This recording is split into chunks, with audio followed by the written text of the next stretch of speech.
afternoon. I am Rachel Humphrey with DEI Advisors, and I am delighted to welcome to the show today a man who needs no introduction, but we will get one anyhow, Glenn Haussman. Glenn, welcome to the show. Rachel, it's so great to be here. I love being interviewed for once. What a pleasure. Well, I was just about to tell you, this is a different experience for me because usually you have me on the hot seat sweating, trying to figure out what you're going to do. So what you're saying is it's payback time. I understand. 100%. 100%. As you know, we're going to spend about 30 minutes together today talking about your journey to where you are today and some of the things you've learned along the way. You have told me that no question is off limits, so you better be ready because I am following your guidance for today. All right, here we go. Let's go ahead and get started. One of the things that I love so much about this industry is how incredibly different everybody's paths are, how many different routes there are to success in the hospitality industry. A lot of people know what you're doing now, the keynoting, the panels at conferences, the show, the news feed. But tell us a little bit about how you got there. What was your path to the roles that you have today? Well, I think my path to where I am today is it's kind of like be open to the unexpected. I think you never know what kind of opportunity is out there, and the world is constantly shifting and changing. So having a preconceived notion of where I wanted to go was kind of a nice idea. But at the same time, you have to remain flexible because so many things have changed. Sure, there have been events going on forever and the keynote speaking still counts, but I do podcasts for a living. I do videos for a living. I work and earn my keep on the internet for a living. None of these things were really relevant at all when I started my career as a journalist in paper publications, for example. So it's all about, Rachel, just thinking about what your passions are and exploring those opportunities as they come up and being open and flexible enough to get outside your comfort zone to have opportunities you never expected, but just might love. Was that role as a journalist in print media always in hospitality, or did you get your start doing something else? Something else. Started in music and entertainment. So that was a hoot. But back then it was the early 1990s, and the philosophy was you got to hang out with famous people. So obviously you don't need a salary. So I was living at home for way too long, trying to cut my teeth in that kind of world.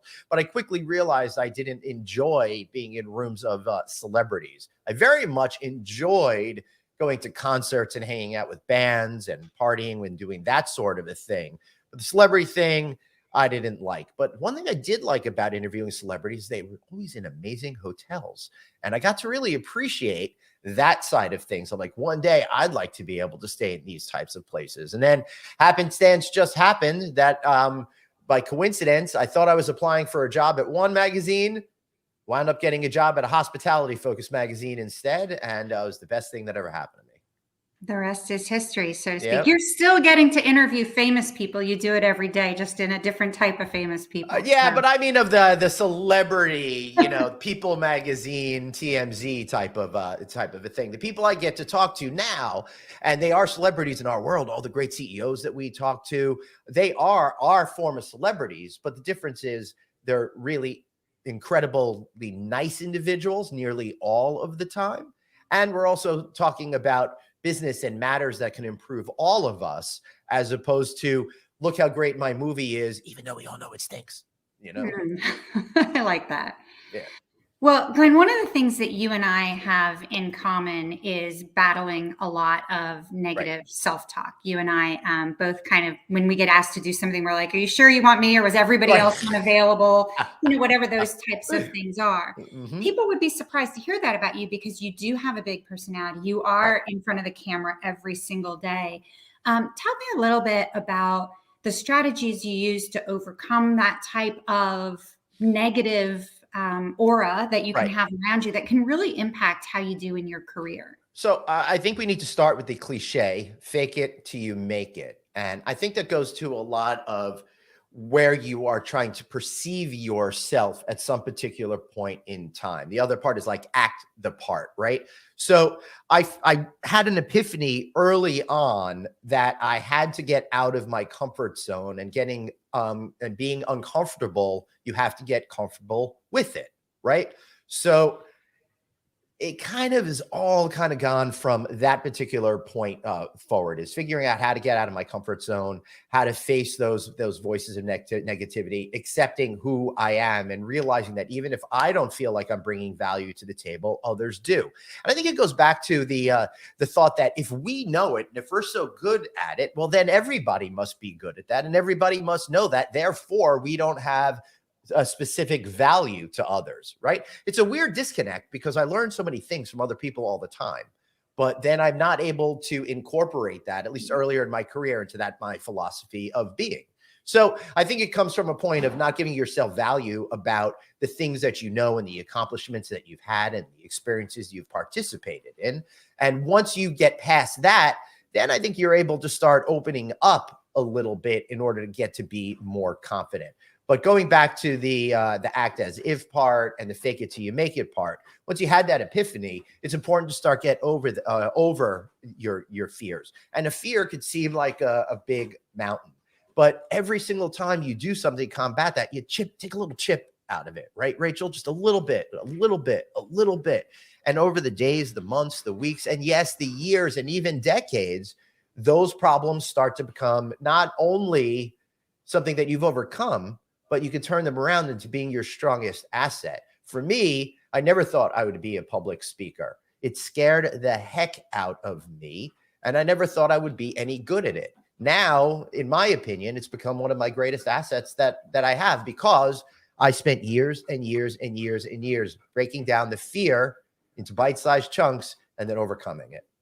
I love that. We're actually going to talk about public speaking in a minute, Yep. but you hit on two things in there that actually really resonate with me.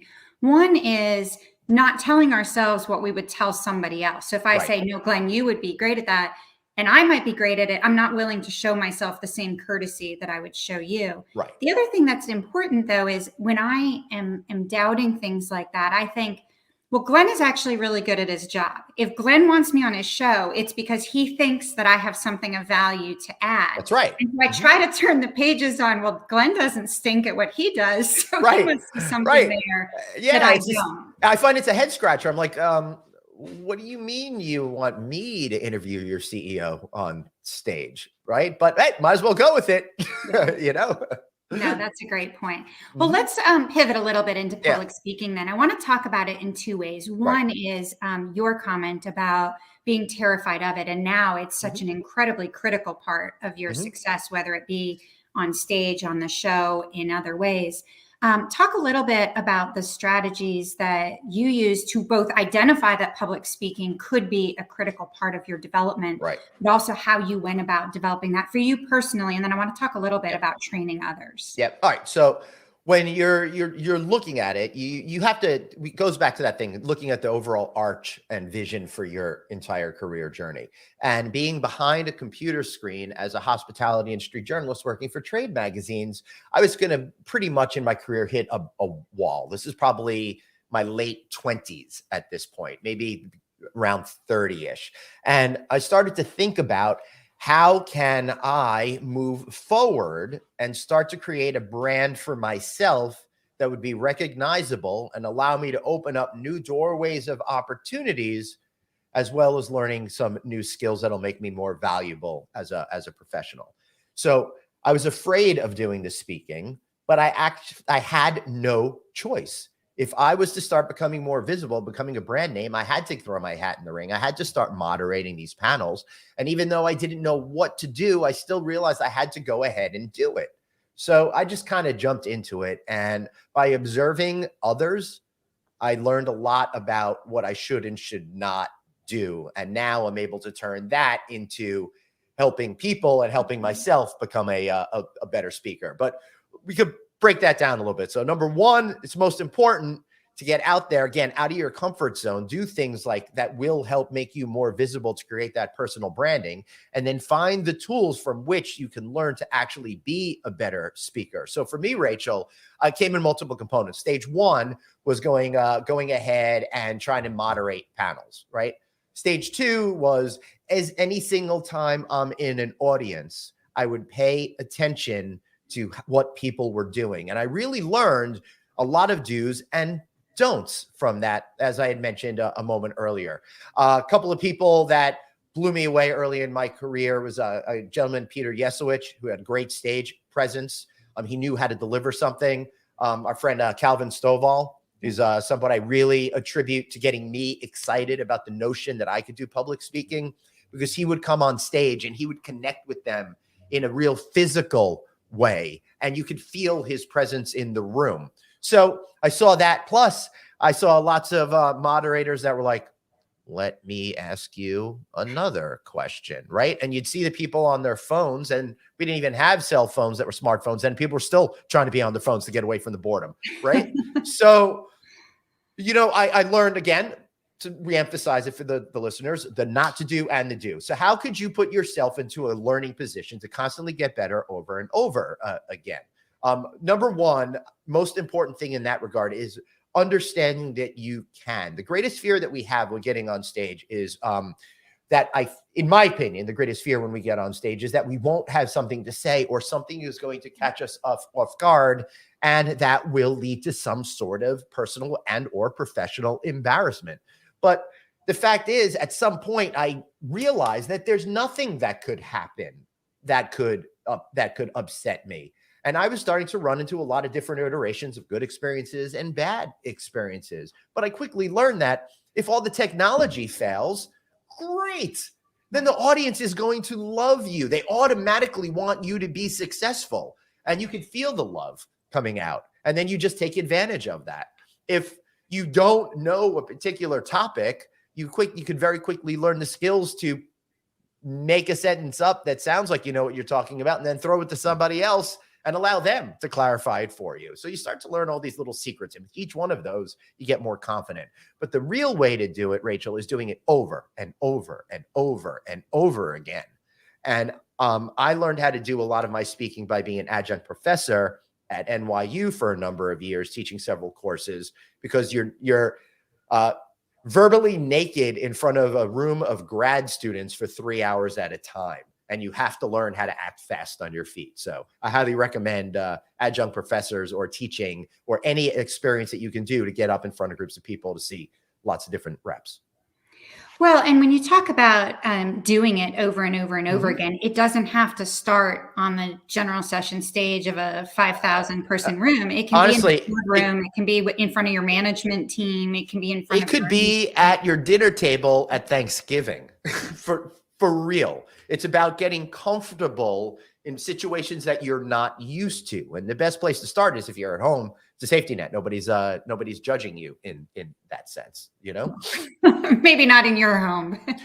Well, no, they don't judge me for speaking. They judge me for who I am as a human being. Yeah. Well, let's pivot for a second then and talk about home for a little bit. Right. I know you have twin boys. We have children the same age. Mm-hmm. You are on the road a tremendous amount of the time. I certainly don't believe any of us can find balance in this industry, but still can love home, family, career, etc. How have you managed, if you have or if you haven't, to really balance those two priorities for you? It's very difficult to balance those priorities. And I think starting perhaps in the late 60s, 1970s, we were given this notion of you can have it all, particularly, women when trying to encourage females to go into the workplace. Remember, you could bring home the bacon, fried up in a pan, all that kind of a stuff. 9 to 5. Right. But that whole notion that you could be a parent all the time, you could be a great parent and have a great career, but that's not really realistic. If you're going to excel in your career, you have to make sacrifices in your family. If you want to be there and always present, then your career may have to take a back seat in some sort of ways. And I don't mean this for women only. I mean for men, women, every person out there, whoever you identify yourself. But you have to figure out what you really want in life. And I could say that I balanced it, but I balanced it for the way I wanted to balance it, that satisfied me as a professional while still allowing me to be a parent. But my reality is not necessarily somebody else's reality. Somebody like you, for example, work full time, but somebody else might want, some other person might want to stay home to be a primary caregiver, right? So you have to figure out, number one, what you want in your life. And then you try to get the moments that you can. I am so fortunate that when I decided to start my own business about 9 years ago, I was able to work from home when I was home and travel when I traveled. So I was, for a lot of my kids' lives, I've been able to create a good balance in the sense that when I'm home, I am home and I am there. I, pick them up from school, or take them to school in the morning. I did all of that stuff, make dinner for everybody, do laundry, do all of that kind of stuff. So when I'm gone, my absence might be there, but I don't think over the long term of our relationship and me raising them, they're going to feel it as much. If you're in the hotel business and you're on property all the time, or Rachel, traveling like we have done over the last number of years, it can be difficult. And hopefully you'll have a balance with your life partner, if you choose to have one, that you'll be able to figure out what works for you guys as a family. Yeah, I think it's a constant learning. I mean, at different Constant. ages, the kids need different things. You want different things Right. at different ages. So Right. For example, I don't feel as bad over when my kids just started college this year, as you know, but my twin boys in the last couple of years needed less and less paying attention to at all. And that really made a big difference. Sorry, I got to get rid of that. I love it. Yeah, no, I mean, when they start driving, when they have a little bit more independence, right. It's easier to right. take a step back and let them explore that. Right. So. And as they got older, it's easier for me to communicate them from the road. Like, can't do that with a 3-year-old. Maybe they can, I call it, bye, daddy. But I was able to text with my kids, talk to them on the phone, and deal with real life. So thank goodness technology has empowered me, Absolutely. I think, to be a better parent, even if I wasn't present.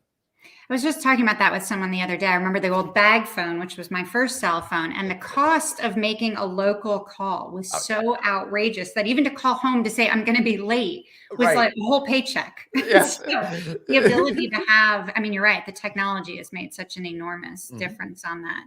I want to turn a little bit to relationship building and networking. You and I have, in some ways, very similar networks. In others, we kind of pivot and go in different directions. It's obviously very important for being able to have guests on the show, that type of thing.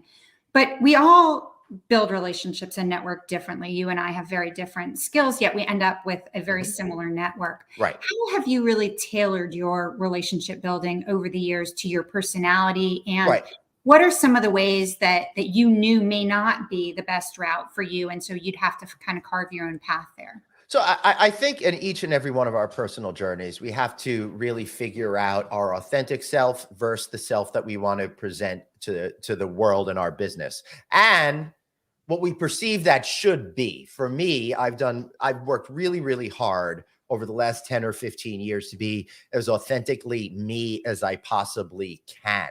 And I find that the more I can be the real me, the easier it is for me to connect with other people, right? So that's, again, step one. You got to find your authentic self. If you can truly be you, people will read that and they're going to be drawn to you. You'll start to send out that it factor energy. It's when you're uncomfortable and you're putting on a persona and you're playing a role that you think you should be playing, it becomes difficult. But in any professional environment, you could still fundamentally be your authentic self, right? I'm not always like the guy partying at Fish concerts over the summer, for example, right? I work very nicely with other people that are professionals, that are CEOs of organizations, because I still retain the core of who I am as a person, my general nature. I'm not pretending to be somebody else. So I think that's really essential when it comes to being able to connect with people.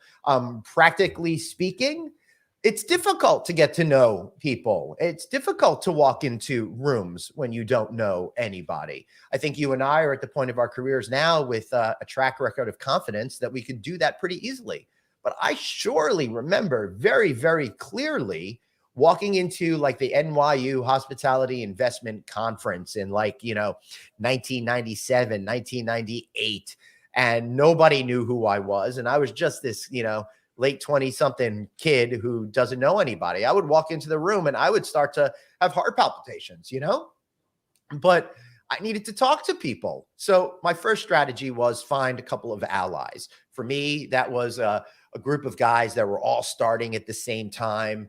A lot of them were part of like father-son kind of company type scenarios. So I was able to piggyback on somebody else who had a positive spirit, and they were able to start introducing me to people.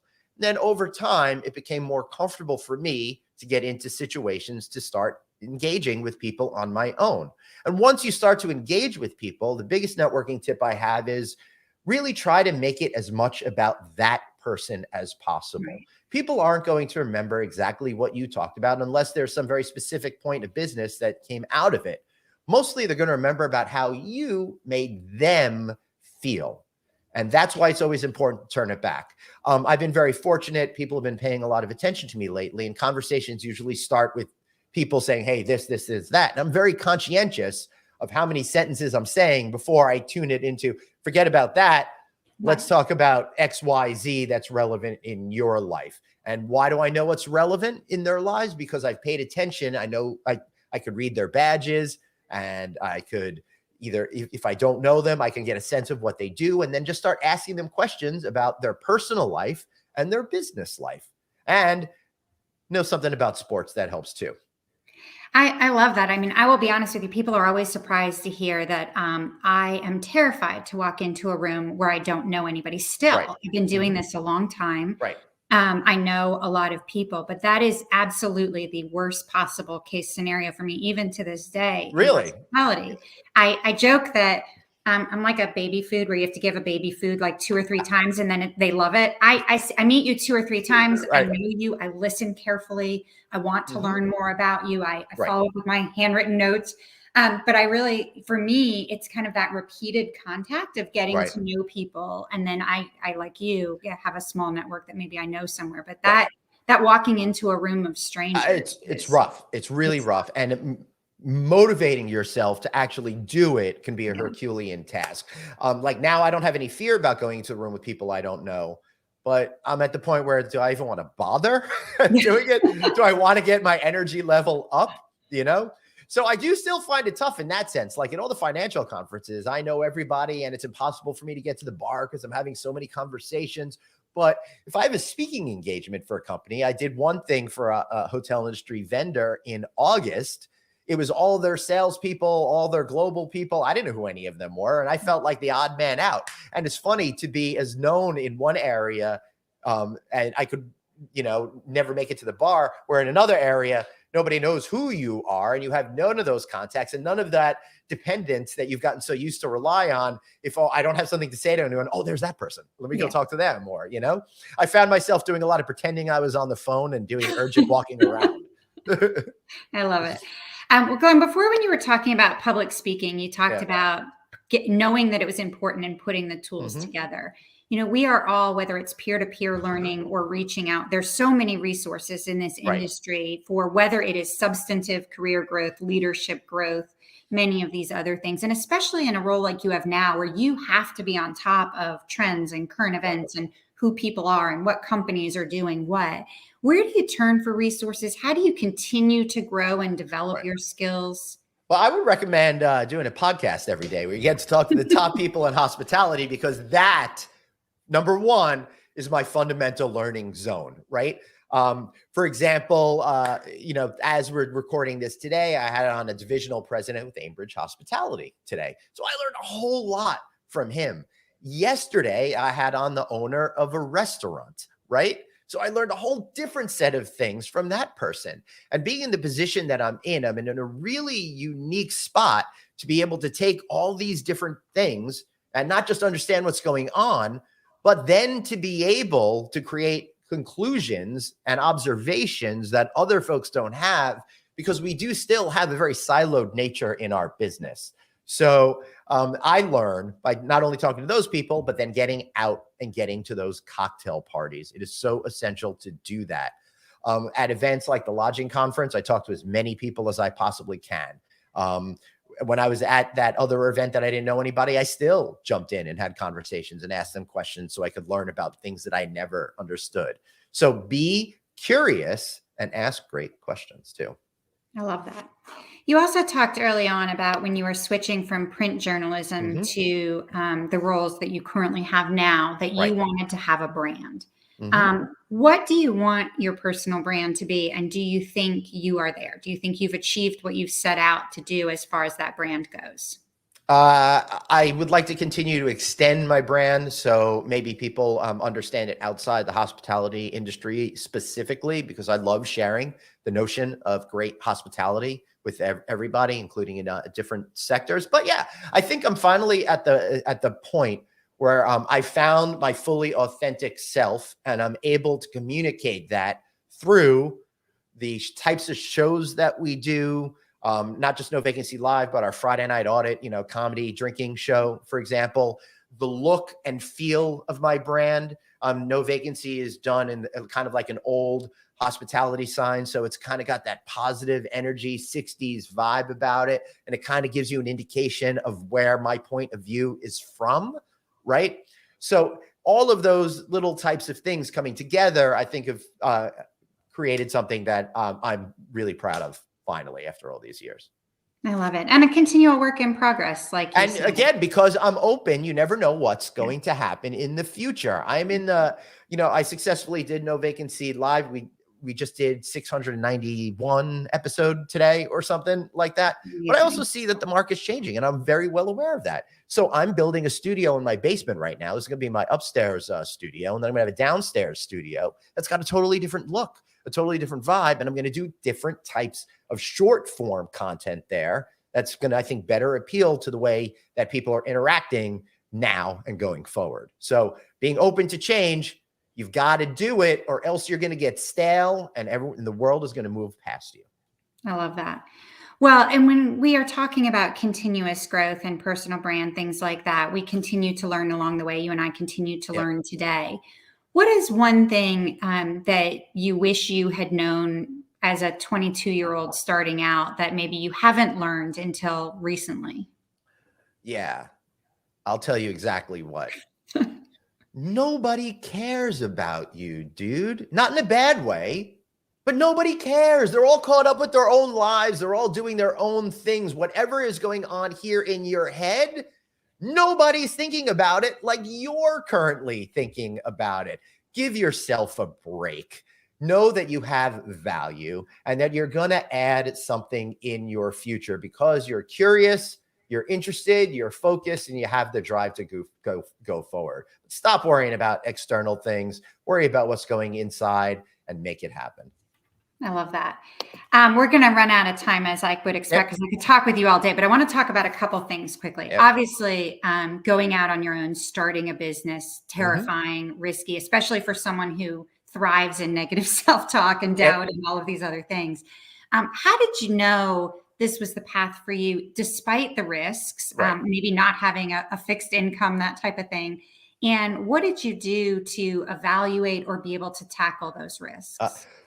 First, let me just say that I've taken my, semi-self-loathing thing and managed to turn that into a part of my personality, because I don't like hurting other people's feelings. So I just make fun of myself a lot. And it's been a good tool, to make me feel better about myself while also connecting to other people. But when it comes to taking risks, we all have to take measured risks in our lives. And when I started this business, it was the hardest decision and the hardest thing I ever had to do. Now, we could talk about what happened in March 2020. That was even crazier. But at the point of my life when I had to make a defining decision, it was tough. And it was not an overnight decision. I knew in order to fully follow my dreams and do exactly what I wanted to do in my life, I had no choice but to start my own thing. I could no longer work for somebody else. But how do you do that when you've got children that are in 4th grade, when you've got a mortgage, when you uprooted your entire family from Brooklyn to move them to Long Island just a year or so before? So you got a plan. And I thought about it for a while, and I came with an action plan, and I mitigated as much risk as possible while also trying to get advocates in my mom, in my wife, to understand clearly that this is what I had to do in order to be, more professional. Sorry. So that was number one. Number two is you have to be brave enough to take the risk. You have to realize that you will be successful, and you have to know that you work hard, and no matter what, you are going to find a way. You may not know it today, but as long as you've mitigated that risk and have a starting plan, you're going to be able to figure out what problems come and solve those problems as they arise. Well, I know you mentioned March of 2020, and for those who do not know, you have been the Right. recipient of many accolades and awards for the work you did, keeping the industry informed, positive, Hmm. educated, conversational during all of that. So that ability to pivot or that Yep. ability to take risks, I hope for you, felt I, validated I don't and know. reassured. Yeah, I definitely feel validated. And I never would have thought in March, April of 2020, things would have changed so much. And the stuff that I did and Anthony did would help our community. I never thought about it that way. Right. When I got into it, because I was trying to do some more live video broadcasts, right? I just gotten LinkedIn Live. That was still a new thing with LinkedIn back then. And it all just kind of happened at that right time. So I'm sitting here in March 2020. In February 2020, I'm finally, I got my business to the place I can. Good for you. I could take a deep breath. Then everything got pulled out from under me. And, like everybody else, and I don't want to sound like a sob story, this happened to most people I know. I lost 75, 80% of everything overnight. And suddenly I'm scared. Am I going to pay my mortgage? Is the world coming to an end? Right. Again, we all went through this. But from my personal experience, you had two choices. You could roll over and feel really bad for yourself. And I did plenty of feeling bad for myself. But then what? I'm just going to sit there and not do anything. And I saw a lot of people not do anything. And instinctively, I just went on and started talking. I had no ulterior motive. I didn't think of it. I didn't think of anything. I'm just like, hey, you want to just go on tomorrow and just talk about what we're experiencing? That went well. Let's do it with somebody else tomorrow. And then everybody started reaching out to me. And then all of a sudden, it just kind of happened. And I was open to it. And it kind of redefined absolutely everything that we do Yeah. here.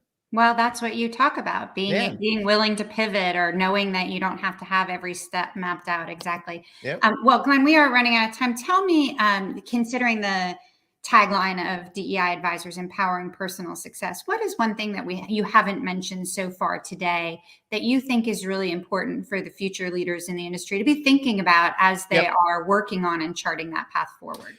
Yeah, realize that there's so many opportunities ahead of you, so many different paths that your career could take. But in order to make it, just do a little bit more. I don't necessarily mean a little bit more than the other person that you're competing against. I mean, do a little bit more than you want to do. It doesn't have to be a lot. It could just be one more email. It could just be one more little item that you could get done. But over time, those things will build and build and build and will create a defining difference for you. The other thing is always take on new challenges, but don't take on too many different things at once.